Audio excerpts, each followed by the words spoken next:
नमस्कार।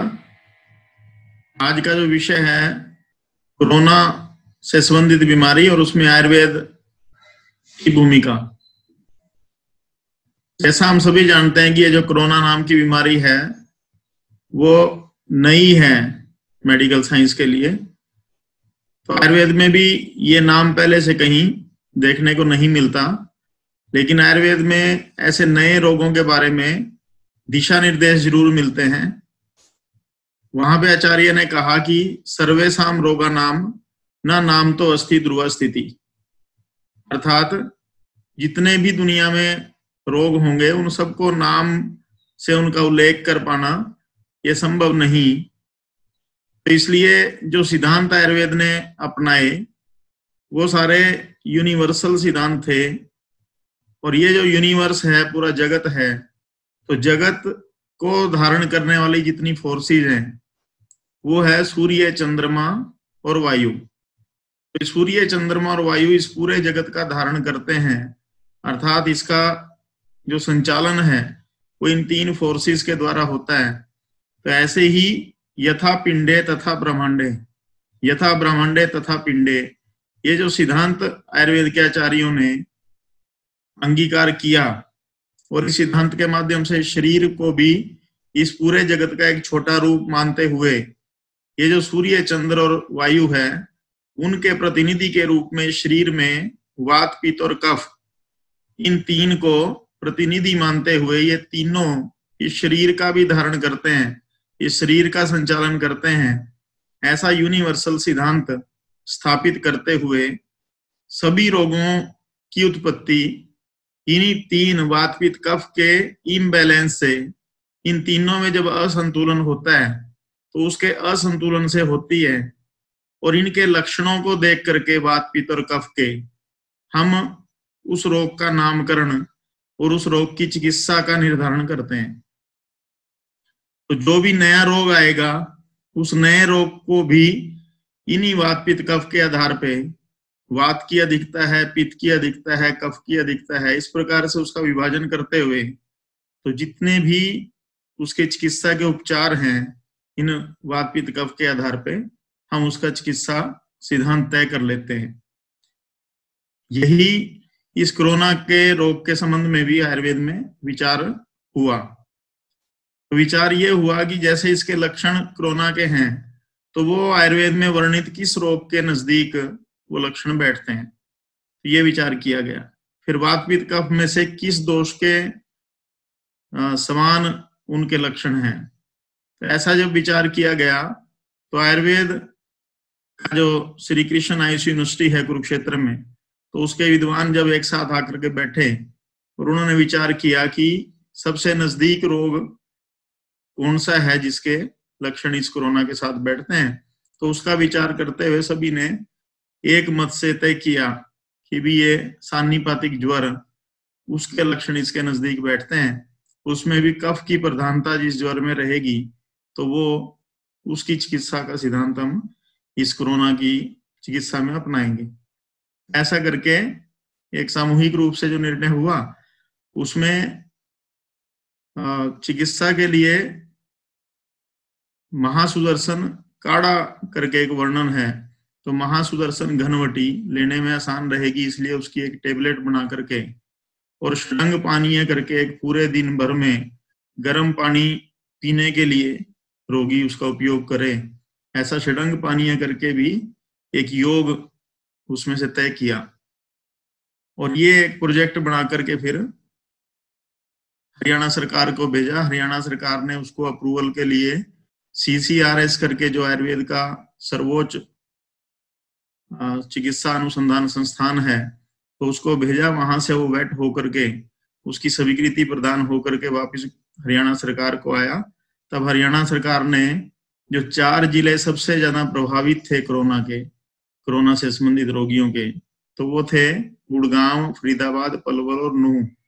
तो इनमें उस समय 8-8, 10-10 पेशेंट ऐसे रोगी वहां पे एडमिट थे। तो ये गुड़गांव और फरीदाबाद के जो हॉस्पिटल्स हैं उनमें जो रोगी वहां भर्ती थे तो उनको आयुर्वेद का ये जो इंटरवेंशन है ये 2 स्टेजेस के लिए हमने तय किया था। पहली कोविड पॉजिटिव पेशेंट जो असिम्टोमेटिक पेशेंट थे, जिनको कोई लक्षण नहीं थे लेकिन कोविड पॉजिटिव टेस्ट उनका आया था। दूसरा वो रोगी थे जिनमें कोविड पॉजिटिव था और माइल्ड सिम्टम भी थे। तो माइल्ड सिम्टम ऐसे करके 2 इन स्टेजेस में हमने दवा प्रारंभ की। तो लगभग 22 पेशेंट में ये दवा वहां पे दी गई और नलहर मेडिकल कॉलेज के साथ भी समझौता इस यूनिवर्सिटी का हुआ है। तो वहां पर भी जैसे ही नए पेशेंट अब आएंगे तो उनको दवा, आयुर्वेदिक दवा उनको दी जाएगी। इसके पीछे जो सिद्धांत काम करता है कि इस प्रकार के रोग फिर से कोई नया ना आ जाए, कोरोना जैसा कोई रोग और नया ना आ जाए, तो इसके लिए आयुर्वेद में सिद्धांत वर्णित किए गए हैं कि जनपदोध्वंस करके एक चैप्टर उसमें आता है। तो जनपदोध्वंस में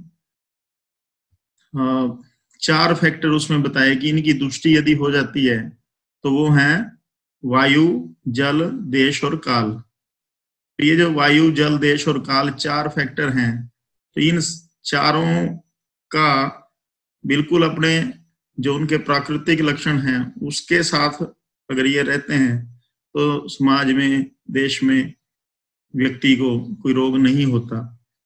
तो जब इनकी दुष्टि हो जाती है चारों की, तो पूरे समाज में, पूरे देश में, पूरे विश्व में महामारी के रूप में कोई रोग उत्पन्न हो जाता है। ऐसे अपने यहाँ 6 ऋतुओं का वर्णन किया आयुर्वेद में। तो 6 ऋतुओं में से जैसे ही एक ऋतु समाप्त होती है और दूसरी ऋतु शुरू होती है तो दोनों के बीच में ऋतु संधि काल कहा जाता है। तो ऋतु संधि काल, उस समय में रोग होने की संभावना स्वाभाविक रूप से रहती है, क्योंकि एक ऋतु में जो सूर्य का, चंद्र का, नक्षत्रों का जो प्रभाव है वो धीरे धीरे दूसरी ऋतु आने पर पे वो चेंज होता है, उसमें बदलाव आता है। तो उसके अनुसार शरीर में भी वात, पित्त, कफ इनकी स्थिति में बदलाव आता है। अभी जो ये ऋतु थी बसंत ऋतु, तो उसके बाद ग्रीष्म ऋतु शुरू होने वाली थी। तो बसंत ऋतु का धीरे धीरे प्रभाव कम होकर के ग्रीष्म ऋतु का प्रारंभ हो रहा था। तो इस बीच में ऋतु संधि की अवस्था थी, तो कुछ रोग होना स्वाभाविक थे। तो हम ये जो ऋतु संधि पे होने वाले रोग हैं उनकी रोकथाम के लिए आयुर्वेद ने पूरी जो ऋतुएं हैं 6, उन ऋतुओं में किस प्रकार का आहार विहार किया जाए तो इसका वर्णन कर रखा है। ऐसी दिनचर्या का वर्णन कर रखा है। तो आयुर्वेद इस बात की वकालत करता है कि यदि व्यक्ति को स्वस्थ रहना है तो वो आयुर्वेद के अनुसार दिनचर्या का पालन करे, ऋतुचर्या का पालन करे और उस देश के अनुसार और अपनी प्रकृति के अनुसार आहार विहार का चयन करे। तो इसके लिए विरुद्ध आहार, व्यक्ति किन किन आहार को किस किस के साथ मिला करके ना ले, ऐसा निर्देश भी किया।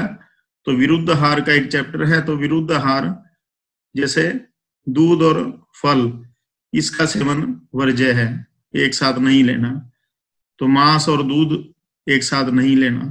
तो इस प्रकार का जो वर्णन वहां पे बता रखा है, तो ऐसे सब निर्देशों का यदि व्यक्ति पालन करता है तो वो व्यक्ति ऋतु संधि पे या ऋतुजन्य जो विकार हैं उनसे बचा रह जाता है, बच के रह सकता है। इसलिए आयुर्वेद के निर्देशों का पालन समय समय पर, जब आयुर्वेद की जो ऐसी पब्लिक के लिए लिखे गए कुछ मैसेज हैं, कुछ पुस्तकें हैं, तो उनका अध्ययन करने से व्यक्ति को समझ में आ जाता है। अब ये जो पूरा कोरोना के संबंध में जब से विचार चला और कोरोना की बीमारी ऐसे विश्व में और पूरे देश भर में फैली, तो श्री कृष्ण आयुष यूनिवर्सिटी की पहल पे यहाँ पे एक वार रूम की स्थापना की गई। उस वार रूम का उद्देश्य ये था कि जो भी इंफॉर्मेशन WHO से, केंद्रीय स्वास्थ्य मंत्रालय से, हरियाणा के स्वास्थ्य मंत्रालय से जो निर्देश प्राप्त हो रहे थे, जो एडवाइजरी जारी हो रही थी, तो उसमें जो जो बातें लोगों तक पहुंचाने की बात की गई थी, तो उनको एज इट इज, बिना उसमें कुछ ऐड किए, वो लोगों तक सरलता से पहुंच जाए और उसकी पुष्टि हो जाए कि हाँ ये हर व्यक्ति तक पहुंच गई। तो इसके लिए श्री कृष्ण आयुष यूनिवर्सिटी ने सामाजिक संगठनों का, धार्मिक संगठनों का और शैक्षणिक संस्थाओं का, इनका सहयोग लेते हुए इस वार रूम की स्थापना की। और बहुत सारे संगठनों के माध्यम से ये जो इन्फॉर्मेशन थी वो पूरे देश भर में हर व्यक्ति तक पहुंचाने का प्रयास उसके द्वारा किया गया। शैक्षणिक संस्थान जैसे यूनिवर्सिटीज हैं तो उनमें भी संपर्क किया गया। पूरे देश भर में जितने आयुर्वेदिक कॉलेज थे, आयुर्वेदिक यूनिवर्सिटीज हैं, तो उनको भी इस यूनिवर्सिटी के माध्यम से संपर्क करके वो सूचना नीचे तक, हर व्यक्ति तक पहुंचे, इसका एक प्रयास किया गया। हरियाणा राज्य में जब ये कोरोना पॉजिटिव पेशेंट्स की चिकित्सा और उसके रोकथाम की बात सामने आई तो उस समय गोवा और केरल ऐसे 2 प्रदेश पहले से कोरोना की रोकथाम के लिए प्रिवेंशन के क्षेत्र में उतर चुके थे। हरियाणा सरकार ने भी बड़े अच्छे समय पे निर्णय लिया। हरियाणा सरकार इस कार्य के लिए बहुत ही धन्यवाद की पात्र है। बहुत बहुत आभार आयुर्वेद समाज की तरफ से हरियाणा सरकार को और यूनिवर्सिटी की तरफ से उनका आभार व्यक्त करता हूं कि हरियाणा के माननीय मुख्यमंत्री जी और हरियाणा के स्वास्थ्य मंत्री, इन्होंने मिलकर के निर्णय लिया कि आयुर्वेद की भूमिका कोविड पॉजिटिव पेशेंट की चिकित्सा में भी करवाई जाए। तो इसके लिए बहुत समय पे और बड़ा त्वरित निर्णय लिया गया। लगभग 6 तारीख को हरियाणा सरकार की तरफ से इन 4 जिलों में निर्देश भेज दिए गए थे कि आयुर्वेद की जो दवाई है वो भी एलोपैथी दवा के साथ साथ इन रोगियों को दी जाए। जैसा मैंने कहा कि पहली 2 अवस्थाएं, कोविड पॉजिटिव असिम्प्टोमेटिक और Covid positive with mild symptoms, ऐसे 2 अवस्थाओं में आयुर्वेदिक प्रोटोकॉल जो तय की गई थी उसका इंटरवेंशन वहां पे करने के लिए कहा गया। हरियाणा राज्य पूरे देश भर में पहला ऐसा राज्य है जिसने कोविड पॉजिटिव की चिकित्सा के लिए पहल की, और उसको देखते हुए अब दिल्ली सरकार ने और बाकी राज्य भी चिकित्सा के क्षेत्र में अब कुछ आगे बढ़े। और उन्होंने दिल्ली में तो जो आयुर्वेदिक कॉलेज है, तिबिया कॉलेज और ब्रह्म प्रकाश आयुर्वेदिक कॉलेज, उन दोनों में पेशेंट्स की आयुर्वेदिक तरीके से, आयुर्वेदिक दवा से वहां पे उपचार उनका हो रहा है। तो ये बहुत अच्छी आयुर्वेद के लिए बात है और आयुर्वेद की वहां पे जो दवाई दी जा रही है उसके अच्छे परिणाम आएंगे, ऐसा अपेक्षा करते हैं। और माननीय प्रधानमंत्री जी ने भी अपनी मन की बात और जो वीडियो कॉन्फ्रेंस उन्होंने आयुर्वेद के लोगों के साथ की, तो उसमें भी उन्होंने आयुर्वेद के काढ़े और आयुर्वेद के जो भी धूपन, जो भी उन्होंने उसके लिए दिशा निर्देश कहे कि इनको फॉलो करे, सारा संसार भी करे, पूरा भारत करे। तो ऐसा उनके उस संदेश से भी पूरे आयुर्वेद जगत में एक उत्साह का माहौल है और सब के सब प्रदेश में जितने आयुर्वेदिक आयुष के जितने डिपार्टमेंट हैं, आयुर्वेद के डिपार्टमेंट हैं, वो सब के सब कहीं ना कहीं पूरे जोर शोर से आयुर्वेद की चिकित्सा के माध्यम से कोविड पॉजिटिव पेशेंट्स को कितना लाभ पहुंचा सकते हैं, तो सब लगे हुए हैं। अपने हरियाणा में मैंने जैसे बताया कि ये जो 4 जिले हैं यहाँ पे तो ये लागू हुआ ही है। बाकी जहां भी कोविड हॉस्पिटल बनाए गए हैं हरियाणा सरकार के द्वारा, तो उन सब में हमारी बातचीत हुई है। उन सब ने हाँ की है कि यहाँ पे भी आयुर्वेदिक दवा हम इसी पैटर्न पे देंगे। तो जैसे ही वहां पे नए पेशेंट अब आएंगे तो उन नए पेशेंट्स को आयुर्वेदिक दवा वहां भी शुरू हो जाएगी, ऐसी बातचीत हुई है। आप सभी जो श्रोता हैं उन सब के लिए भी कुछ करणीय बिंदु हैं। जैसा पूरी एडवाइजरी जहां से भी जारी हुई है, WHO के द्वारा हुई हो या फिर केंद्र सरकार से या अपने अपने राज्यों से जो एडवाइजरी जारी हुई है, तो उसके अनुसार सोशल डिस्टेंसिंग जैसे है, लॉकडाउन की पोजीशन में घर में रहना है, तो इन सब बातों को हम बिल्कुल शब्दशः उसका पालन करें और सरकार को और समाज को पूरी मदद करें कि ये जो कोरोना रोग है वो ज्यादा ना फैल पाए, कम से कम लोगों तक, जहां तक उसकी पहुंच हुई है अभी तक, तो वहीं तक वो सीमित रहे। तो इस प्रयास में हम सब भी अपना योगदान उन दिशा निर्देशों का पालन करके करेंगे और घर पे रहते हुए सादा भोजन अपना ग्रहण करेंगे। तो इन सब बातों के साथ मैं अपनी बात पूरी करता हूं।